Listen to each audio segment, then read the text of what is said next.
Detail यहाँ पर है फ्रेंच रेगुलेशन के लिए।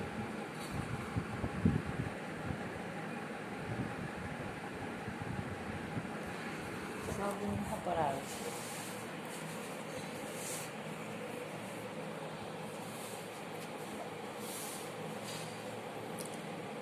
पिछले क्लास में 9th क्लास के फर्स्ट चैप्टर फ्रेंच रिवॉल्यूशन को रिवाइज करवा रहे हैं। पिछली क्लास में the emergence of middle class as a new social group इसके बारे में बताई थी।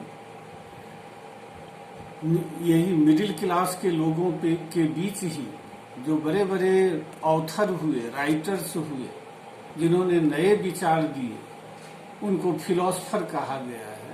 फिलोसफर मीन्स दार्शनिक, जो नया विचार देश और दुनिया को देता है, ऐसा व्यक्ति जो है सो दार्शनिक कहलाता है।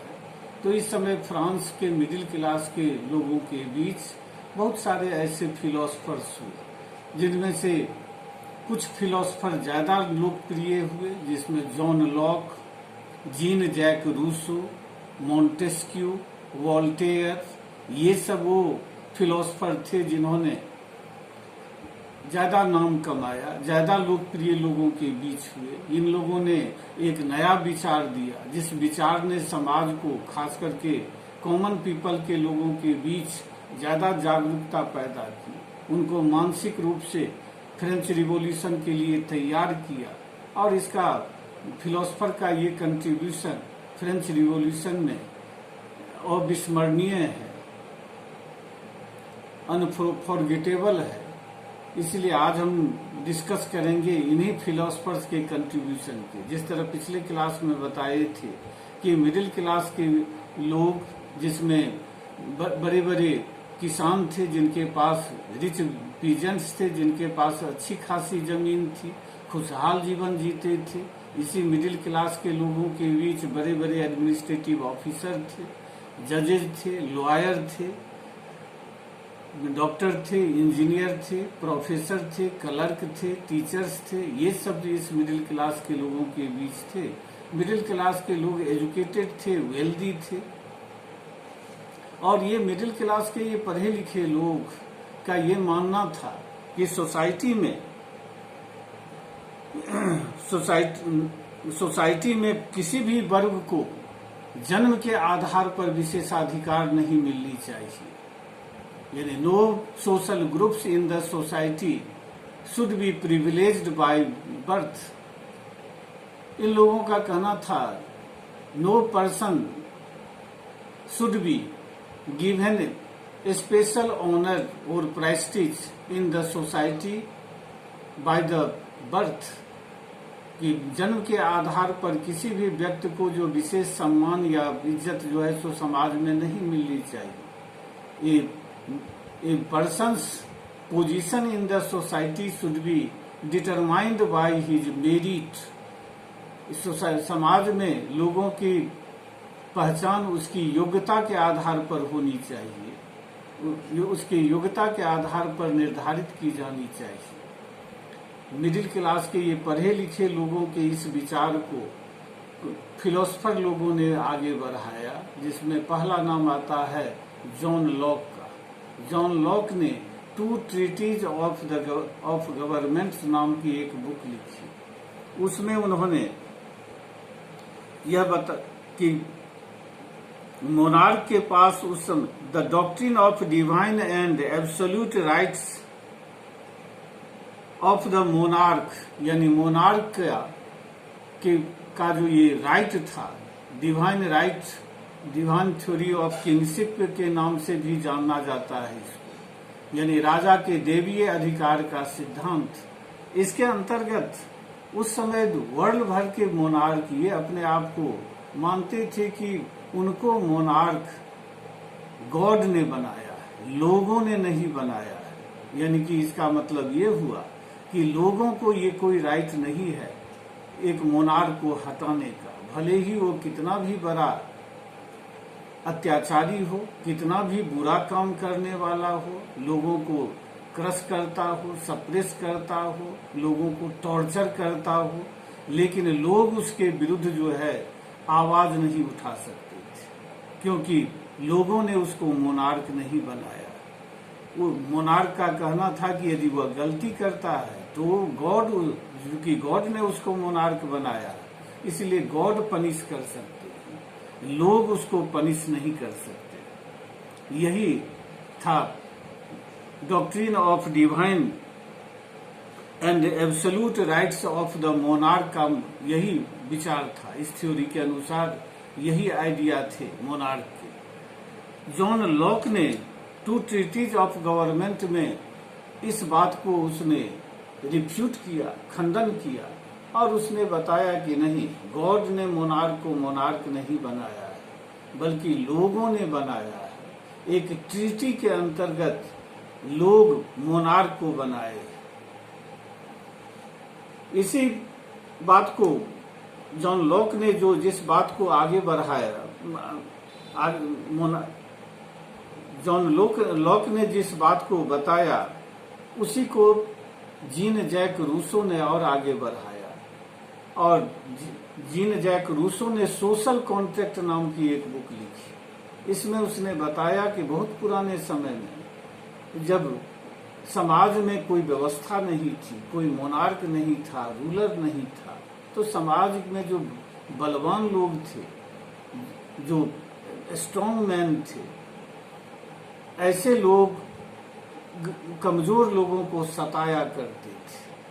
तब कमजोर लोगों ने ऐसे धनवान लोगों से समझौता किया। इस समझौता के अंतर्गत वह बलवान व्यक्ति, वह स्ट्रॉन्ग मैन लोगों की रक्षा करता और बदले में लोग उसको अपनी आमदनी का एक हिस्सा देते और उसके आदेश का पालन करते।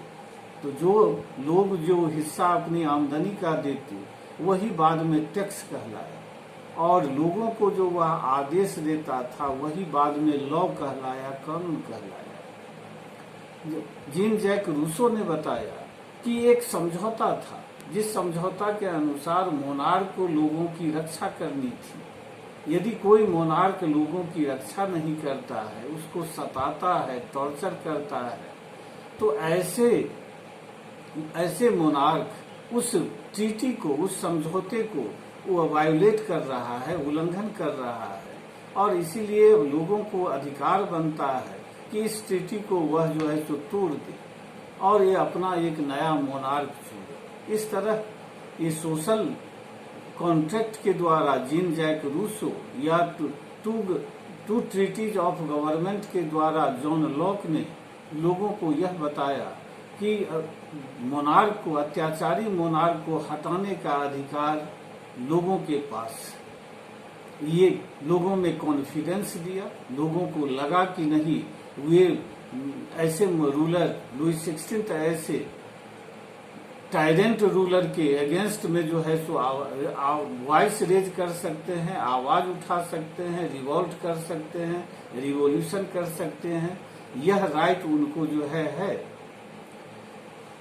इसी तीसरा जो फिलोसफर जिसने काफी नाम कमाया वह था मोंटेस्क्यू। मोंटेस्क्यू ने स्पिरिट ऑफ लॉ नाम से एक पुस्तक लिखी और इसमें उसने बताया कि एक मोनार्क के किस तरह मनमानी करने लगता है, अनलिमिटेड पावर का मालिक बन जाता है और सीमित अधिकार का स्वामी बन जाता है।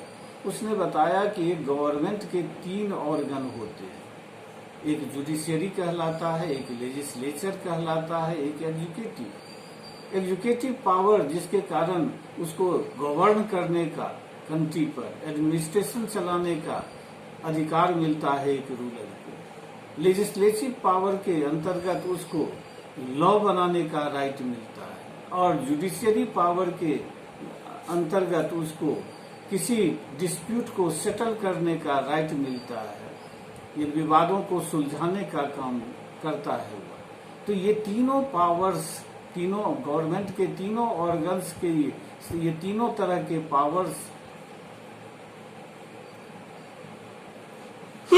उस समय के मोनार्क के पास आ गई थी। और ज्यादा पावर आ जाने का एक इंग्लिश में एक ओल्ड प्रोवर्ब है, पावर करप्ट्स द मैन। यानी कि ज्यादा पावर आने से लोग भ्रष्ट हो जाते हैं, सही ढंग से बुद्धि उनकी काम नहीं करती है, मनमानी करने लगते हैं, अत्याचारी बन जाते हैं।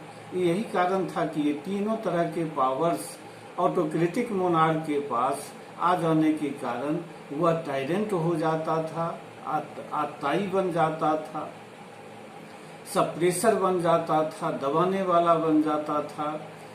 तो मॉन्टेस्क्यू ने स्पिरिट ऑफ लॉ नाम के बुक में बताया, यदि तीनों तरह के पावर को एक दूसरे से अलग कर दिया जाए, एक जगह इसको सेंट्रलाइज नहीं होने दिया जाए, केंद्रित नहीं होने दिया जाए, तो मोनार्क मनमानी नहीं कर सकता है। और उसने यही सेपरेशन ऑफ पावर का थ्योरी दिया, यानी शक्ति का पृथक्करण, शक्ति को अलग, तीनों तरह की शक्ति को एक दूसरे से अलग करने का काम। ये तीनों फिलोसफर ने जो विचार दिए, यह विचार फ्रांस के लोगों के बीच काफी लोकप्रिय हुए। सैलेंस में, कॉफी हाउस में लोग इस पर चर्चा करते थे। बड़े बड़े जो पढ़े लिखे लोग थे जोर जोर से बोलते थे। न्यूज़पेपर और बुक्स में जो इन लोगों के बारे में जो आर्टिकल छपते थे उसको पढ़ करके सुनाते थे। जो अनपढ़ लोग थे, इलिटरेट थे, वो भी समझने लगे उनके विचारों को। इसने फ्रांस के लोगों के बीच आत्मविश्वास पैदा किया और उनको मानसिक रूप से जो है सो रिवॉल्यूशन के लिए तैयार किया। तो यही इन फिलोसफर का कंट्रीब्यूशन है।